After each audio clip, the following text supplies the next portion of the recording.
Salut tout le monde, c'est Insima. Aujourd'hui, on se retrouve sur, comme vous pouvez le voir dans le nom de la vidéo, comment optimiser Skyrim sur les consoles. Donc, optimiser, c'est un peu grossièrement, c'est un peu grossier comme terme. C'est plutôt comment accélérer les temps de chargement plutôt. Donc, ceci, c'est assez simple. C'est une technique que enfin une technique.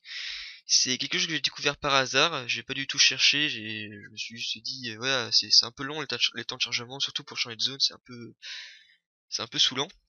Et donc j'ai désactivé je crois, deux options. Donc je vais vous faire un petit diaporama pour vous dire qu'est-ce que j'ai désactivé dans les paramètres. Donc voilà, pardon. Premièrement, vous devez donc lancer votre jeu, donc soit sur console, soit sur Xbox ou PS3. Bon, excusez-moi de la qualité des photos, hein. Comme je ne peux pas enfin comme je ne peux pas capturer ma PS3, bref. Donc je vous ai pris des photos. Donc vous appuyez sur Start ou sur Xbox sur Start aussi pareil. Vous allez dans Système, donc R1 Système, Paramètres, ensuite Jouabilité.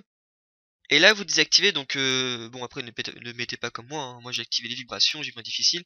Ce que vous devez désactiver c'est la sauvegarde pendant repos, sauvegarde pendant attente et sauvegarde pendant voyage. Donc vous devez désactiver ces trois options et mettre une sauvegarde pendant donc si vous ne jouez pas pendant 10 minutes, il va y avoir une sauvegarde automatique. Donc après s'il y a des gens qui me demandent oui mais comment ça se fait que ça accélère le temps de chargement, et ben en fait quand vous changez de zone, c'est ce qui est marqué, quand vous changez de zone, il va y avoir un calcul supplémentaire que va faire votre console. C'est-à-dire je sors d'une maison et je veux aller dans Blancherie par exemple. Il va y avoir un chargement de la zone d'ailleurs en premier temps.